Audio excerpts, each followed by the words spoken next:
And we are going to record this session today just so anybody who registered and didn't get to attend can tune back in and get all this info. We'll also keep it on our website, which is going to be the Central Texas Young Farmers Coalition. And this is also in partnership with SPI and the Young Farmers, the National Young Farmers Coalition. So there'll be access for this later on if you want to come revisit this talk. It's about 6:01. Okay, cool. Let's jump into it. Feel free to, if you're jumping in, go in the chat. Feel free to say hi and just tell us where you're coming from. We're really happy we got such a good turnout today of just people responding to this. Recently, the Young Farmers just published this national survey that they took last year and found that about 74% of young farmers you do not apply for loans and grants or do not know that they exist, which is a huge margin of people who are missing out on funding opportunities for their organization or their operation. And so, we're bringing two really gifted technical assistants together today to kind of tell you about what is coming up and how to kind of make these loans and grants work for you. No matter what stage you're at or what kind of operation you run, there are farmer-specific funds that people should know about. And today we've got Katie and Shakera with us. I'm going to do little intros for each of them. So Shakera is coming to us from Terra Preta farm in Edinburgh, Texas. She farms with her husband, and she's also a registered nurse, a mother of three. They produce certified organic veggies for market, CSA, and wholesale in South Texas. Shakera is also a great partner with the National Young Farmers Coalition as technical assistance. So she's available if you need help filling out some of these things or, looking for technical assistance with other loans or, things for your farm. And then we've also got Katie Tritsch from the Small Producers Initiative in San Marcos, Texas. She holds a master's degree in integrated agricultural sciences from Texas State. And before grad school, spent years managing diversified organic veggie farms in Texas and California. So we're both really lucky to have them today. And we're going to talk a little bit about loans. We're going to talk a little bit about grants, where they're at, how to apply for them. And I'm going to go ahead and give it away to both these beautiful people who are going to tell you all about it. So thanks for tuning in with us. And if you have any questions, let us know in the chat. I'll keep an eye out for these and we'll have some time at the end to kind of come back to these. Or if they're relevant, I'll step in and ask for any clarifying questions. Let's do it. Hello, good evening, everyone. Thank you for joining in. My name is Shakera, and I'm a farmer, and I'm also here serving with the National Young Farmers Coalition as a technical assistant for FSA loans. And I started our farm with my husband from the ground up. I have a nursing background, but my husband has a farming background. So we didn't inherit a farm or land. So we really had to take advantage of a lot of the different grants and loans that are available to grow from our backyard little family garden to the 20-acre farm we have right now. I prepared a slide or a PowerPoint presentation for you today. So I'm going to just set up my screen sharing so you all can see what's going on.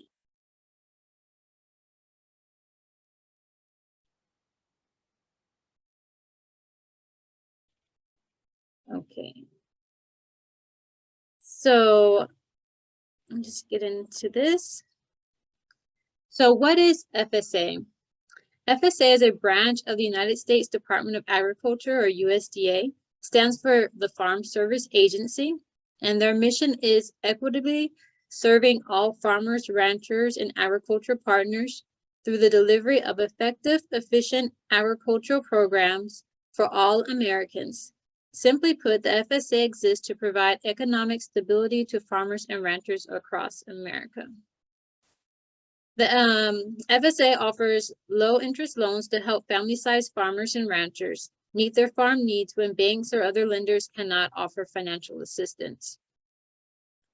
So FSA loans can be used to purchase or expand a farm or ranch, construct or improve farm buildings, cover operating costs, family living expenses, conservation practices, and rebuild and recover after emergencies. So when we initially we started our farm, we had no connection with the USDA or FSA, and we didn't learn about their programs until we went to a conference and learned about the opportunities that they had for farmers. It's always hard to get funds when you're starting up and you don't have the experience or the credit history to get loans through commercial lenders. So they do provide specific loans for beginning farmers and also for socially disadvantaged farmers and youth loans as well. Okay, so they offer two different types of loan programs. The first is direct loans and the second are guaranteed loans. Farmers who want to get a loan, they can work directly through the local office. It's a direct loan and they will handle all of the application process, the processing and all of that. And then there's also the guaranteed loan program where farmers can work with a local lender, maybe like an ag credit union, Capital Farm Credit, and they will guarantee the loan so that the banker feels more comfortable lending to you. In case you don't pay, FSA insures the loan and makes the payments on your behalf.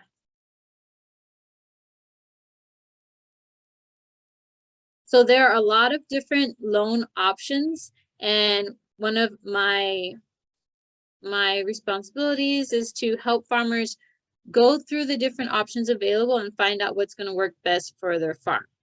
So as you can see, there's a lot of programs available. The direct farm ownership loans, these here are used for purchasing property. You can purchase a ranch or a farm.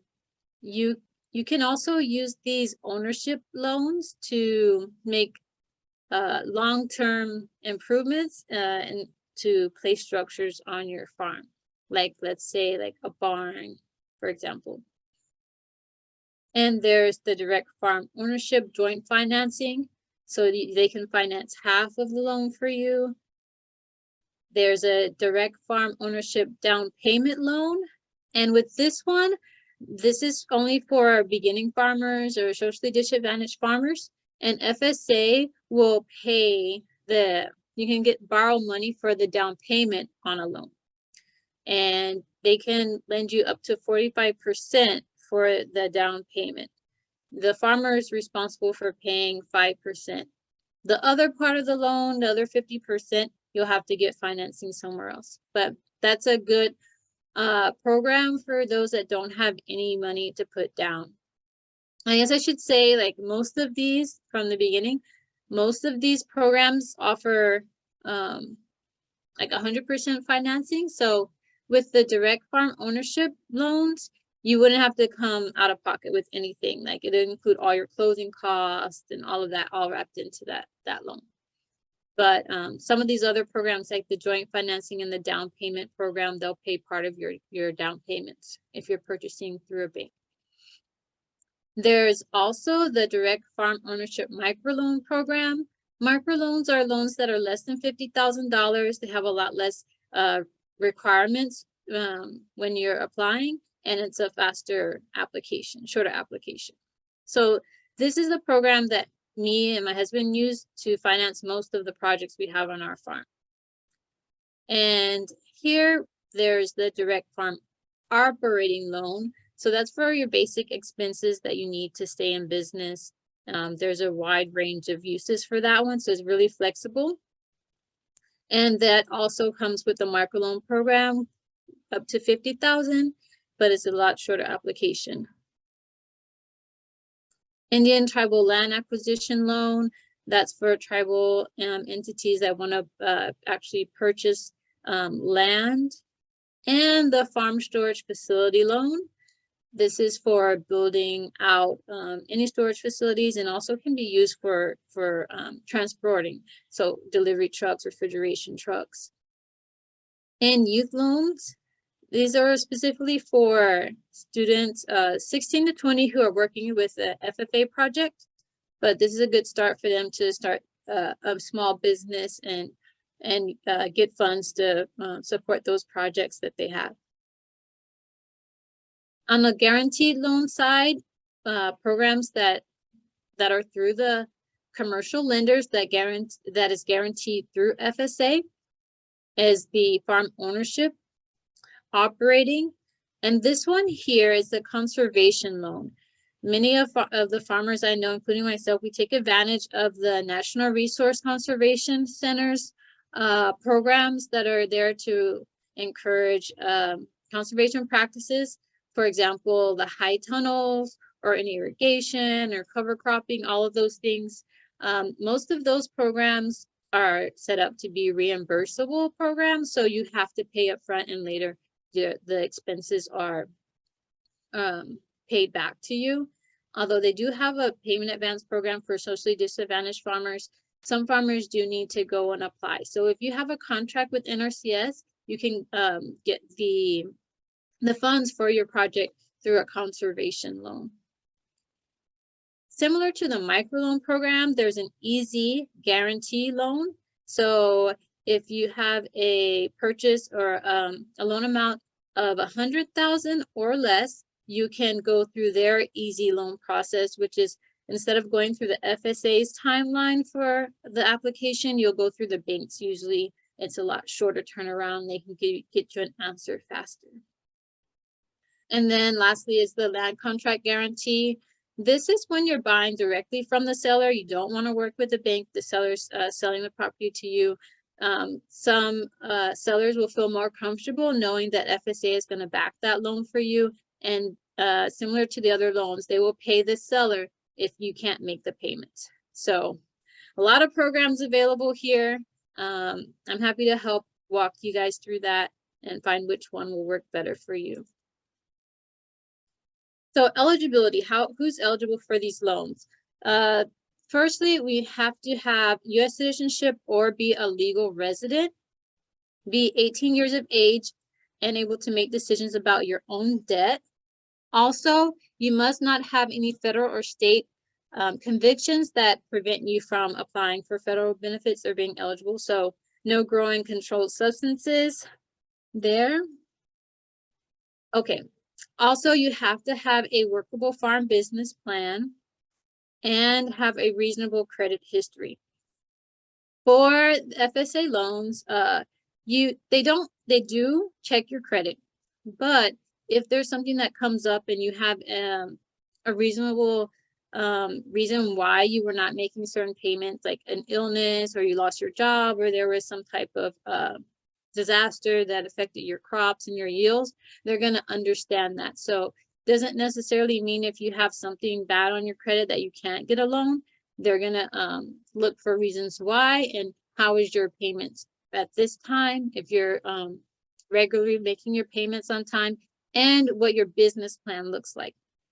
And the FSA program is for profit farms. So unfortunately, nonprofits aren't eligible for that, but a lot of them are eligible for grants. Now you'll learn about in a little bit. So a little bit more about eligibility. Also for operating loans, you can't have any debt forgiveness with FSA. So if you had a loan previously and they forgave your debt, you're not eligible. Also, if you had any violations with crop insurance, you wouldn't be eligible. Now for federal debts, I understand that if you have some student loans, you can still apply for these. But if you have, and also if you have any debt, like with taxes, they're not going to consider that. That's not going to make you ineligible.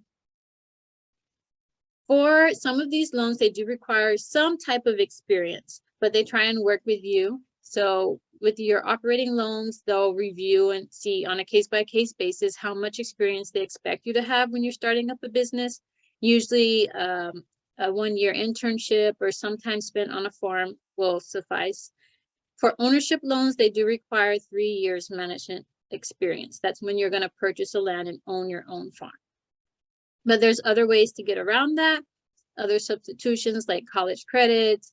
Also, if you have a farm mentor you've been working with one-on-one, all of that can count towards your 3 years experience. Other things to consider is like they will ask for collateral. You have to follow conservation practices, and if you're using your crops as collateral, you have to purchase crop insurance. So getting into a little bit more details about the loans. Like I mentioned, the micro loan is really the one that I've used the most. I think is very beneficial for small farmers. Like I said, it's $50,000 for operating, but you can also get $50,000 for ownership. So altogether, you can get $100,000 in loans. The terms are 1 to 7 years for those operating loans, like basic expenses like seeds and compost or harvesting tools, small equipment, things like that. But if you're going to use it to purchase land, then you have a repayment period of 25 years. So I think that's pretty good. And it's only a 2-page application.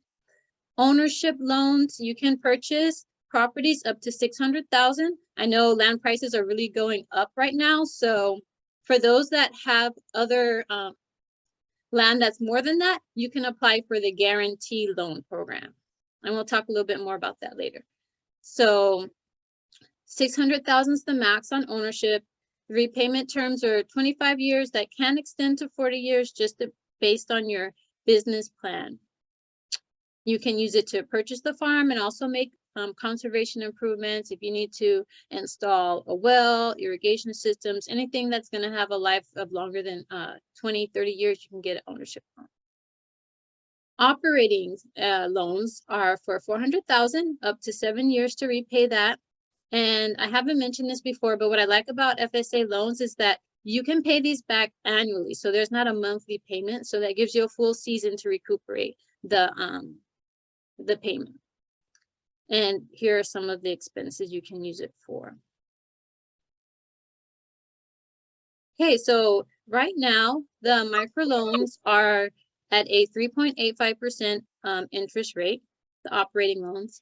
Ownership loans are at 4.125%. So it is a pretty good interest rate compared to the rates on the market. And also we already mentioned the terms. Okay, and the guaranteed loans. Like I mentioned, if you're looking into something that's a little bit more expensive, you can go with a guaranteed loan. You can borrow up to 1.8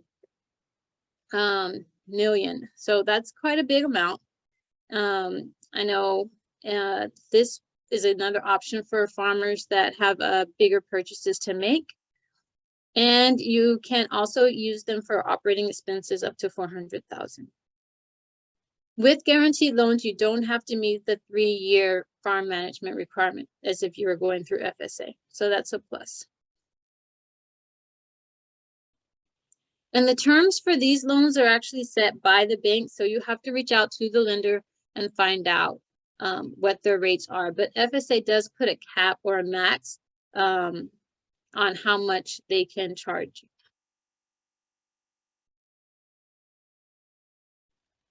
Programs designed for beginning and underserved farmers include the microloan program, the land contract guarantee, and the down payment program.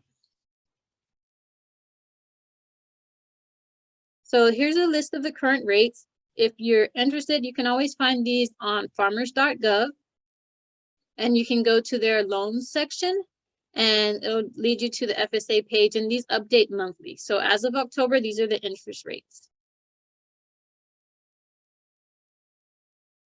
So frequently asked questions, what do I have to complete? What do I have to turn in? They will ask you for your business structure, contact info, your financial history, your tax returns.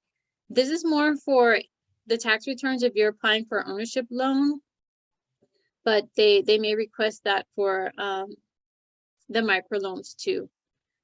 Your production history, what have you grown in the past? What are your yields? What kind of prices are you getting for those items? Your management experience, and a list of all your creditors, debts, and assets. Also, they will take into account your off-farm income. So I know many farmers do work off the farm, so they can use that as for determining repayment. And also, if you're purchasing land, they will request a purchase contract or purchase agreement. And are beginning farmers eligible for ownership loans? Yes. So some of the ways to meet those requirements I mentioned before are the 1 year's experience as a hired labor, completion of a mentorship program, or having a relationship with another farmer. There's a lot more information available on the farmers.gov/loans webpage. There's a farm loan discovery tool. So you ask, they'll ask you a few questions and guide you to the right program that's for you. So I just wanted to share a little bit really quickly about how we use the loans on our farm. So we do retail and wholesale markets. So we first began in 2011, and we were renting and leasing properties and also washing and growing in our backyard as well. And we were doing 3 farmers markets. We had 20 CSA members. But what happened with our farm is that we kept getting displaced. Like every year, like whoever we were renting from had another use for the land. So at this point, we were feeling confident that we were going to continue to do this and try and make it into something more long-term. And we decided it was time for us to purchase our own property. So we reached out to FSA and we were approved for a farm ownership loan in May 2012, and we were able to purchase 7 acres in Edinburgh. So with that, we're able to put in some basic infrastructure on the property. We had to do a retention pond for irrigation, so it covered those costs, installing electricity, the utilities, washing and pack area, cold room, and high tunnels. And later on, with all of that in place, we're able to raise our CSA membership and also enter into wholesale. In 2017, we relocated to another property at in Edinburgh, but it was 20 acres. And this land also needed a lot of inputs and infrastructure. We had to do land leveling, install irrigation, and also kind of like a packing and washing area. And we needed equipment. So we used the operating loan here to get the equipment that we needed. This is when we really made use of those microloans. So we took out a separate little mini loan for the tractor, another micro loan for the truck, and then another loan for some of the packing equipment. And also they have some short-term loans too. So if you need any type of help with these items like labeling, any small purchases, things that are like during that you're going to use for like 1 year, you can get a microloan for that, and you can pay that back at the end of the growing season. So we also used it to buy labels. So I know I went through everything really quickly, but this is my contact information. Everyone's invited to give me a call or shoot me an email, and I'll be happy to help you. You can also get in contact with your local service center, and through the farmers.gov website, you can find your local service center. You can just input your state and your county, and it'll give you the address and number to the local office. Hey, Shakera, do you have time to answer a question real quick from the chat? Yes. Someone asked if an ownership loan can be used to refinance a farmland loan.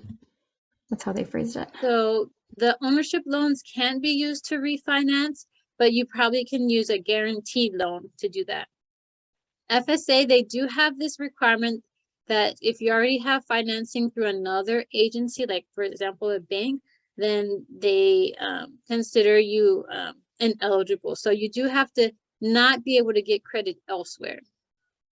So if you already have a loan, they can't refinance you, but you could get a guaranteed loan for that, and they can guarantee. Cool. Hopefully that helps that question. Well, thank you so much, Shakera. Did you want to? Oh, go ahead. Oh, I'm sorry. No, go ahead. Are we going to get this recording? Some of us were at work and listening in and getting distracted.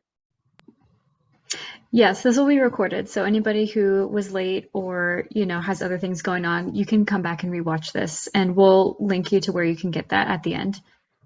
Okay. And it looks like someone else has another question for you, Shakira. And Jordan, if you want to come off. Okay, he says, what does it mean to not be able to get credit elsewhere? What do you have to show? FSA, the offices are kind of allowed to decide how they enforce this. Some of them don't enforce this rule at all, and some of them are really sticklers about it. So the handbook says you have to have 2 letters of denial, but I wasn't, no one requested that from me, but that's what the handbook says. So if you can get a letter from the bank just saying you were denied for the loan. But most of the time, if they are in a farming community, they kind of already know that there's not many options, credit options, and know that most farmers won't qualify at a commercial bank. Also, there is a note there for reasonable rates and terms. So obviously, if you have a loan approval at a bank, but the rates are very high and it's not going to be affordable for you, then you can also present that to them so you can qualify.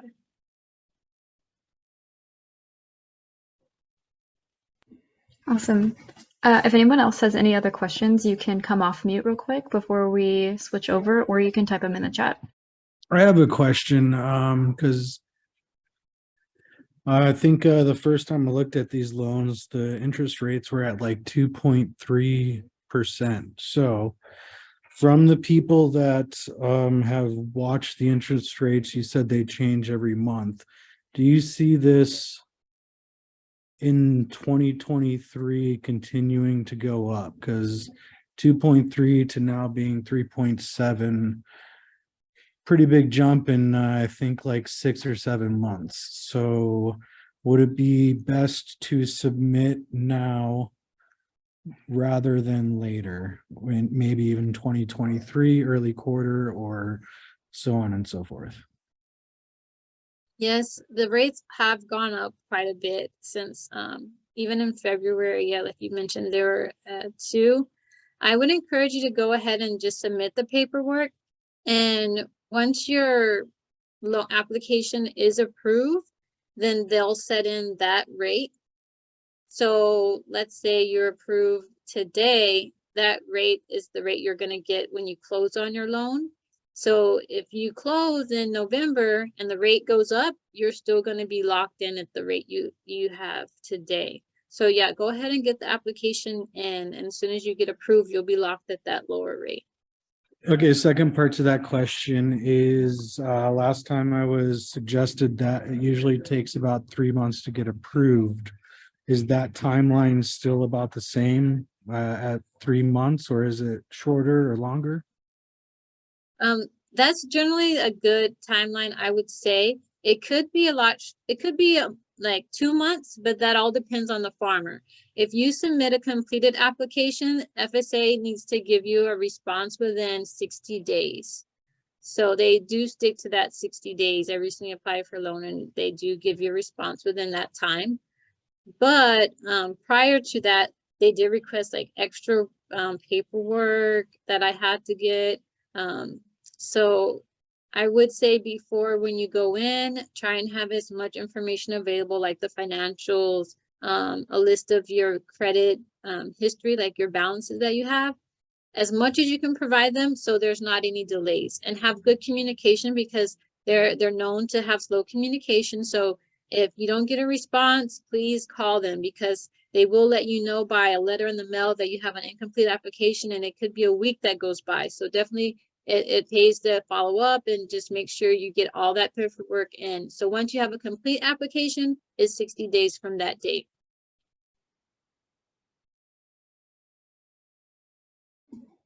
Cool. Thank you so much, Shakira.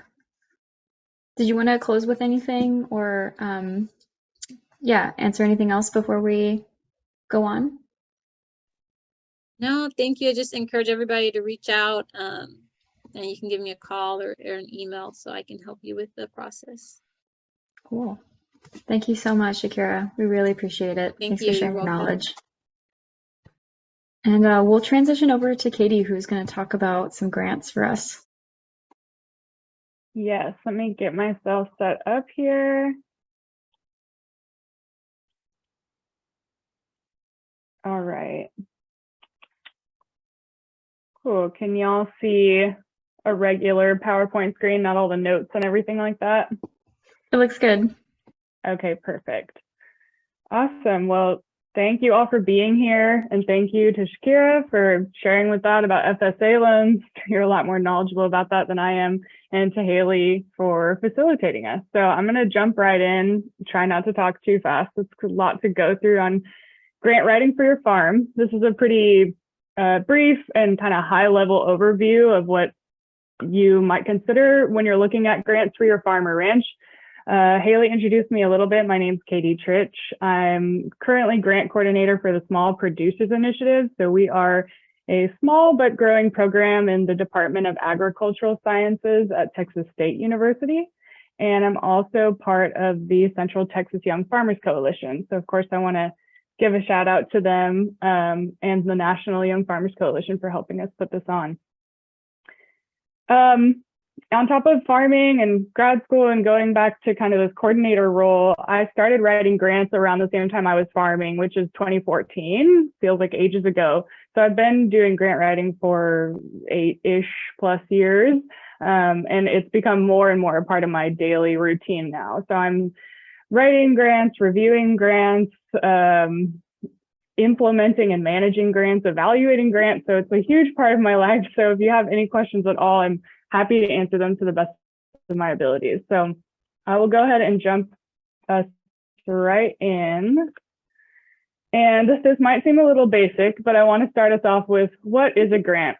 I have heard and seen some people refer to grants as free money. It's not my favorite way to approach getting a grant or thinking about grants, but I think a fairer way maybe to say it would be, a grant is money you don't have to pay back, right? Compared to the FSA loans that we just heard about, grants are very appealing to farmers and ranchers with not huge profit margins because it's money that you don't have to pay back. But it is important to know that grants do have strings attached, and they're generally going to be tied to activities and outcomes. A lot of jargon around grants, and so if any of that's unclear, I'd be happy to clarify, and hopefully I'll be as clear as I can. But generally speaking, if you're writing a grant, you're going to have some sort of plan or a project.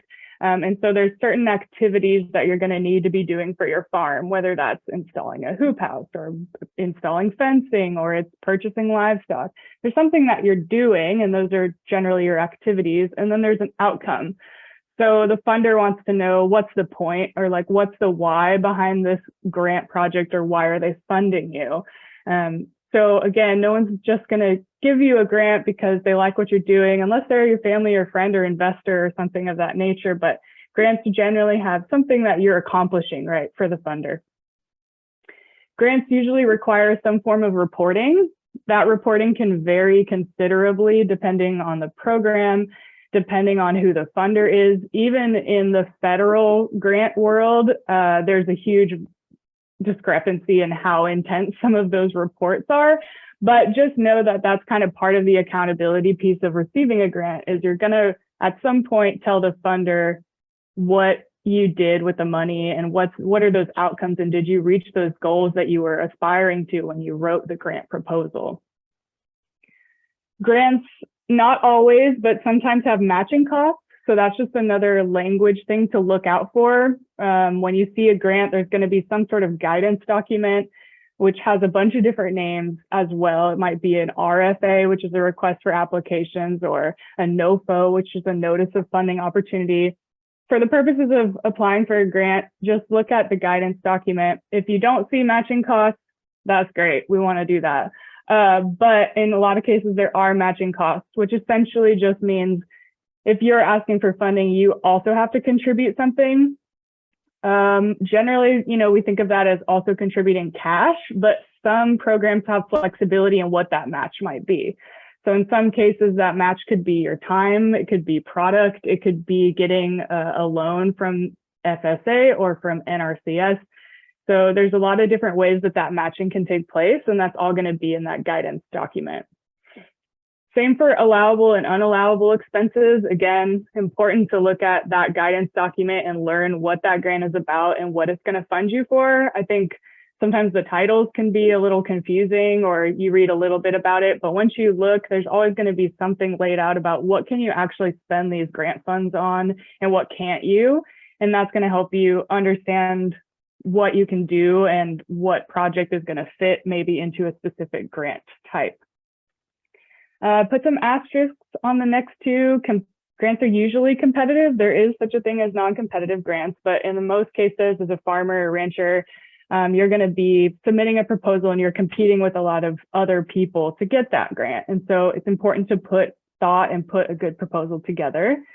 And generally speaking, I am not an accountant or CPA, so I can't speak in real depth to the tax implications of getting a grant, but just when you're thinking about your farm finances and your bookkeeping and all those things, it is important to recognize that most grants are going to be taxable income to your farm. And so it will impact like your cash flow and how that works. And finally, of course, there's many different types of grants. There's private grants that might be from a corporation or other private company. There's governmental grants, local, state, federal, and then there's philanthropic grants. So those are going to be from a foundation that are looking to provide funds for projects that are in line with their missions. Now, in terms of grants for farmers and ranchers, I feel like in a lot of my conversations with producers, I unfortunately have to be somewhat the bearer of bad news. I would say that grants for for-profit farmers and ranchers are fairly limited in the landscape right now. I put a "for now" there. Some of you may be very well aware that the USDA is investing in a lot of new programs right now, things like the regional food business centers, things like the increasing land and market and capital access program. And they have some really interesting financing mechanisms and potential sub-awards and these different opportunities for small scale and underserved producers. So it'll be interesting to see how that translates over time. And I'm hoping that we see some more, depending on where you are, opportunities for y'all to receive grants and not necessarily just do loans for some of the bigger purchases.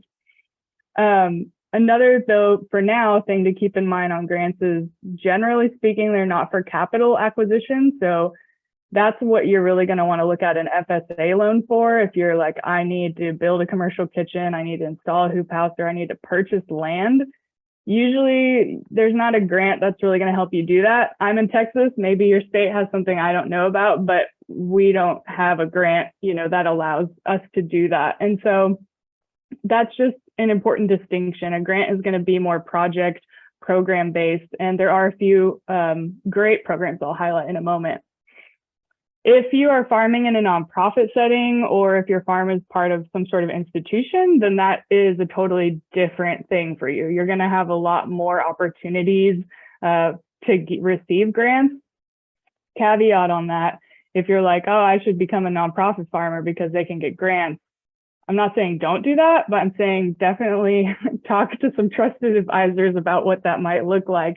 Grants can be a little bit of a rabbit hole if you keep going down. So, and I wanted to make sure to mention EQIP. Most of y'all might be familiar with that, but if you're not, it's the Natural Resources Conservation Service, or NRCS, Environmental Quality Incentives Program. So EQIP is a very popular program, obviously, with young farmers and small farmers. It's great because it can help you do some of these more capital things, like doing hoop houses, doing cover crops, doing other conservation practices. It's not technically a grant program. NRCS doesn't like it when we call it a grant program. It's technically a cost share program. So they're going to work with you on what are those conservation practices that are appropriate for your farm.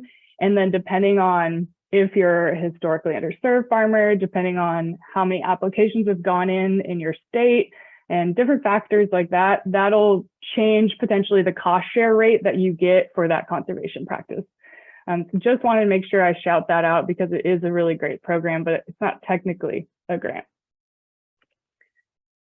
So I won't go super in depth on this slide. The QR code in the corner is just a simple Google spreadsheet that I put together for farmers in our area, a quick reference guide on some of the more common grant, cost share, and loan programs that I get asked about and that I think are relevant for farmers and ranchers. So I can put that in the chat later as well, but that might be useful to you. And I've broken down some grant programs into what from my perspective, would be simple and maybe somewhere in the middle, and then more involved and complex. So I won't go through all of these, but if something catches your eye, maybe this will help.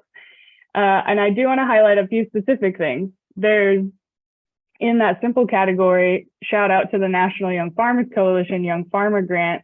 It's a great program because the funding is really flexible. Like they can give you a grant for anything that basically helps you grow as a farmer, even things like personal funds. And that's amazing to see in a grant, and the application process is not super arduous. And that's important to not have those barriers up, of course, for farmers to get a grant.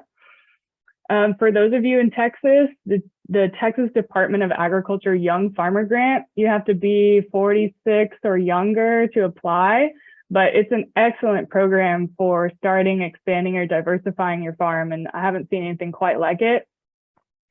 It does have some considerations if you're going to apply, one being that it's a matching grant and it's 1-to-1 matching, meaning if you're going to ask them for $20,000, which is the limit, you also have to contribute $20,000. There is some flexibility on how you can do that match, but it's something to keep in mind. And it's reimbursement based, but you're going to find that most grants are going to be reimbursement based. So having that cash flow to be able to do it is important. And then one that's a little bit more involved is the value added producer grant. I really like this program and have done some reviewing and things for it. And it sounds like, it's not just turning cucumbers into pickles. It really is a lot more expansive than that. And so if you're looking specifically at costs for your farm related to marketing or processing something, which includes like marketing your product in kind of a niche way, you might look at the value added producer grant. It is kind of a heavy lift in terms of a grant proposal and getting into the federal grant system, but it's built for farmers and it's built to help you be more profitable. So that's something I really like about it. So we could go real deep on, how to write a good grant. And frankly, a lot of it has to do with what is the program that you're applying for, because they're all going to ask for something a little bit different. But I'll share with you just some general tips and tricks that I think would apply to pretty much any grant that you're going to write. My first one would be know what you want to do and frame your project for the funder. And I think know what you want to do is important in a couple of ways. The first way is that you want to have that plan that I talked about earlier, right? You want to know what are your activities, what are your outcomes going to be? And it also is important because, again, and this is really just my personal perspective, but you also want to make sure that grant fits your goals as a farmer, right? You don't want to just apply for a grant and maybe that grant doesn't like quite get you to where you want to be. I think it's important to think about what is my vision, what are my goals, and how is this grant going to help me get there? That's just inevitably going to get you also to put together a stronger proposal. The second part, frame your project for the funder. You can do that in a lot of ways. You don't want to plagiarize the funder, but a lot of them, like a SARE grant, will be really specific. They'll ask you, like, how does your project meet our specific objectives for this program? But every guidance document is going to have some purpose, right, for the grant. Why does it exist? Why is the funder giving out this money?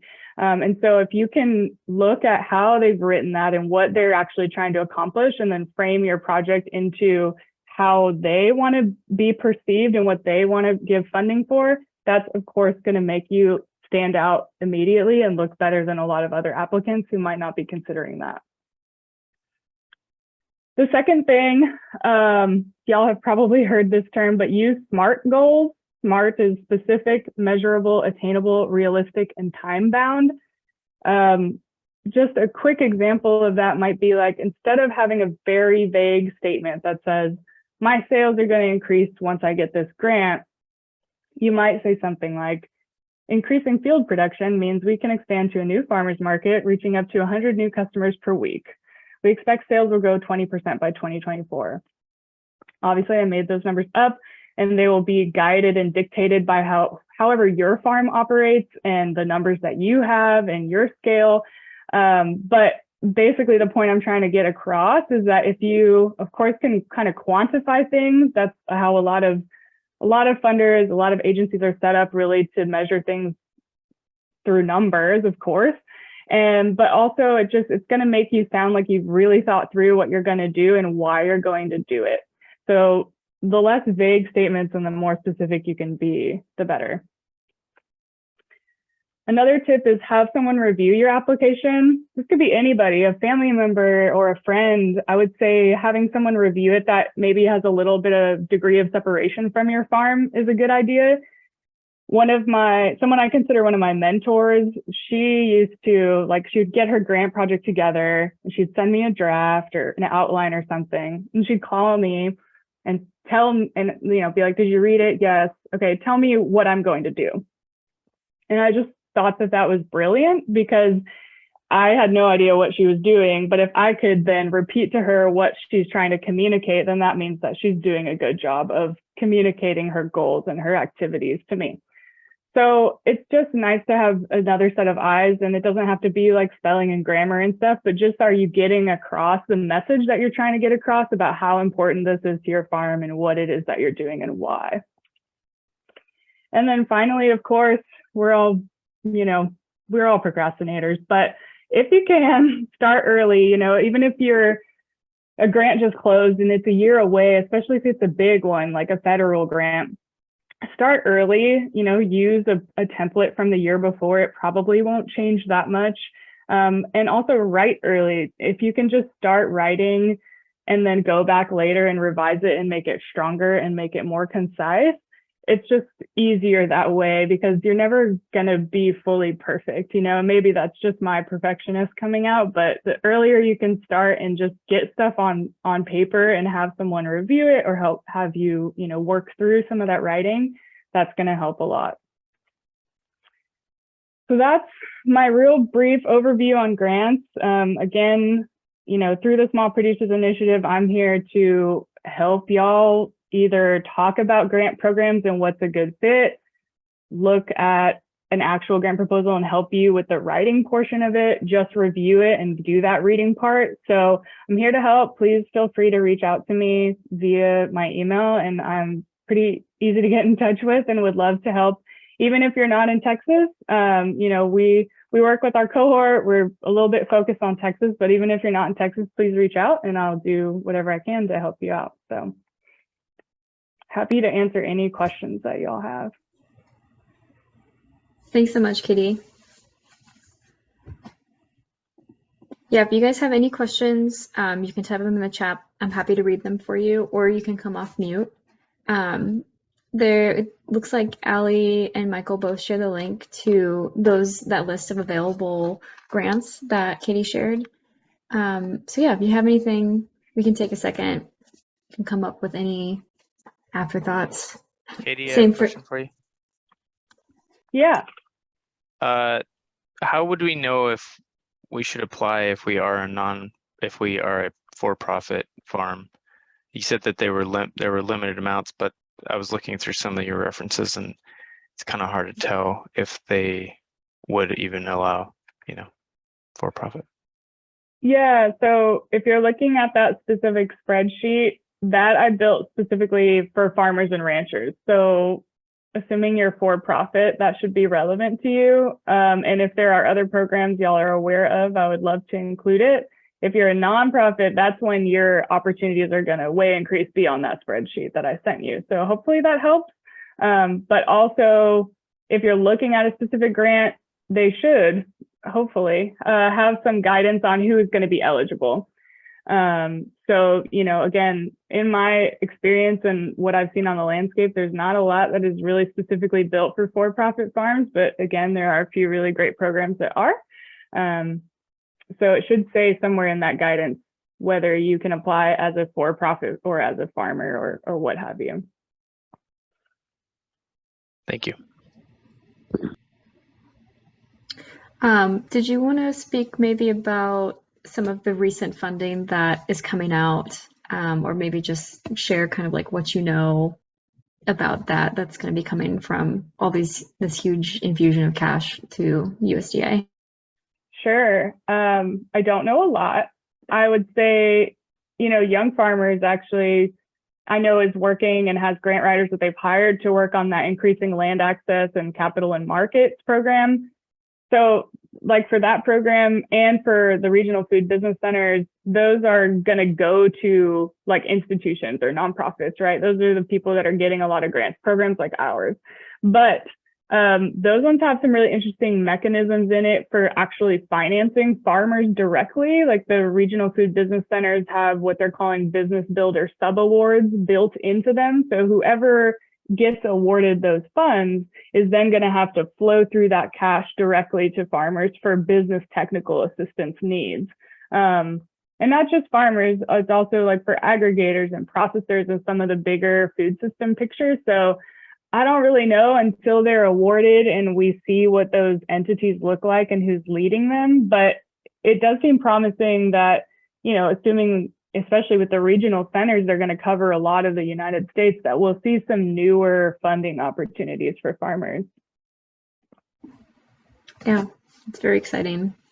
Yeah, nobody really knows yet, but thanks for giving that overview. We have one question in the chat from Sabrina. And I think this is like a for-profit question. How would we demonstrate or like must be a for-profit minority serving farmer? That's a good question. And it probably depends on how that's a tricky question. Like for someone like our program where we have to collect demographics on people, we know who exactly we're serving. I think it might be a question of how much do you need to demonstrate it? Like, do you just need to tell them what area you're living in and that you're predominantly working with minority communities or underserved communities? Because sometimes that can be enough, like in a nonprofit grant proposal, but it might just depend on how much detail are they actually looking for. If you want to come off mute, I'm happy to try to answer more specifically, but I'm not sure exactly how much they need from you. No, Katie, thank you. That's it's just from your spreadsheet there. It's one that caught my interest. Before this presentation, I'd even seen it because of the hydroponics, aquaponics, and education, and then my urban focus. But I'm still beginning to start out. So to say who my demographic is at this point, other than myself being underserved and a beginning veteran farmer, I don't have that sort of market yet. And so it's a huge grant either. So it's, how much do you invest for something that's, that's the Prairie View one. Yeah. It's kind of the new one, right? On the street with the urban side. So that's where newer. I'm curious. And that's probably why we don't really know for sure either, because it's kind of new. Right. Yeah. I don't think I actually saw the application for that because you had to email one of the contacts directly. You have to reach out to him. Yep. And I hadn't reached out. So I was going to wait till I got a little farther in the battleground program, and my business plan was a little more solid to show the educational aspect and the demonstration of the aqua hydra that I'm trying to do. Yeah. Well, feel free to reach out. I think, if you're an underserved farmer and you're in an area where clearly you're going to be working with underserved farmers, then maybe that would be enough, but we can look at their application and see.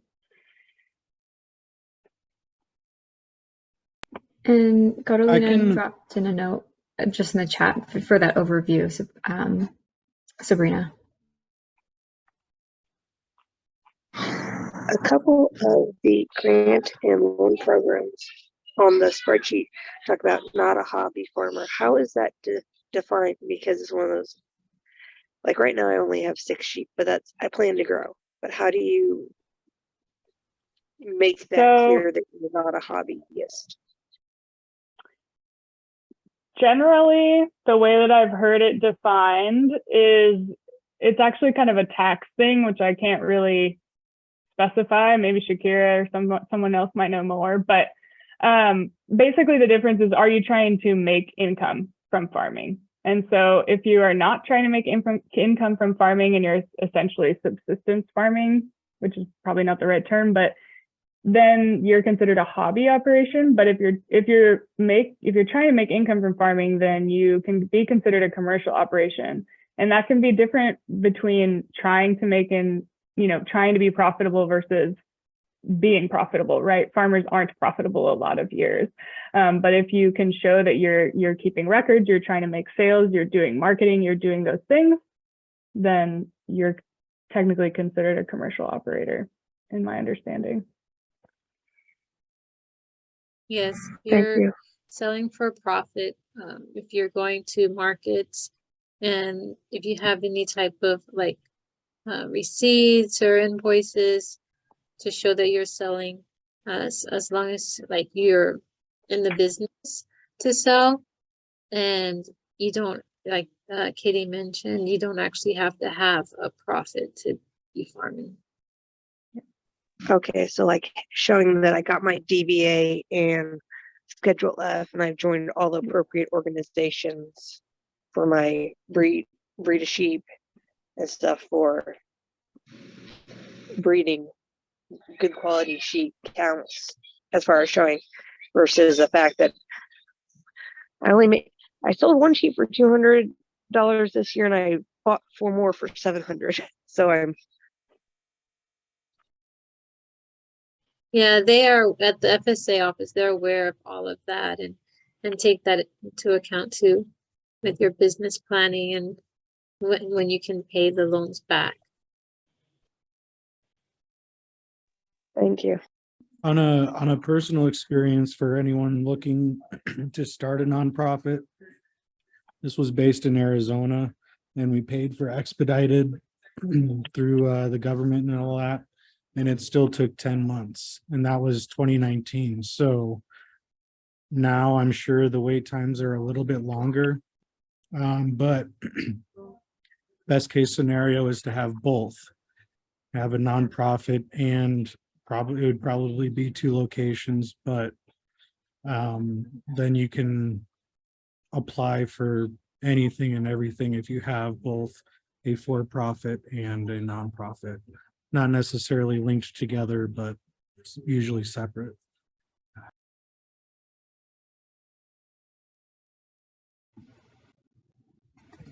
Yeah, thanks for that note.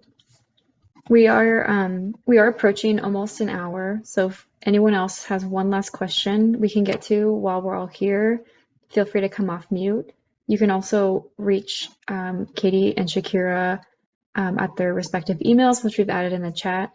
And Katie's at smallproducers@texasstate.edu. Shakera's at shakera@youngfarmers.org.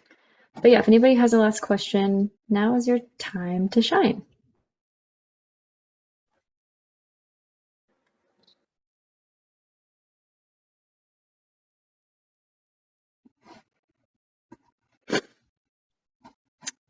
Thank you so much for your comments, you guys. Lots of praise in the chat for both of y'all. Great. Well, we really appreciate the turnout and just coming in just to listen and to share the experiences of both Katie and Shakera. Just thank you guys so much for dedicating an hour of your evening to sharing some of your amazing expertise. Both of them are available as technical assistants for anybody who didn't have a chance to ask a question or maybe has some questions that come up afterwards. We'll also host this on our YouTube page, which is through the Central Texas Young Farmers Coalition. We can probably send this out to you if you missed it, I think. Yeah, Katie says yes. We can definitely send this out to y'all, and you can share it with anybody who may find it relevant. But yeah, any closing remarks from either of y'all? Don't be too intimidated by looking at grants or loans for your farm. I think there can be really powerful tools, and there is a lot of considerations for whether it fits with what you're doing or you're reporting or paying back money. But you know, these agencies, these programs are built for y'all. So please reach out if you need help thinking about whether it's right for your farm. Yes, also just encourage farmers, especially I know there's been some reluctancy for minority farmers to work with FSA or USDA because of history of discrimination, but Also at Young Farmers, we do have a new access and accountability organizer. So we are assisting farmers that do experience discrimination. So just know that we're here to support you in applying, but also if you do run into any of those struggles, that we're also here to support you through that. Cool. Thank you all so much for coming out, tuning in. I'm going to go ahead and stop the recording now, but yeah, thanks so much for coming through.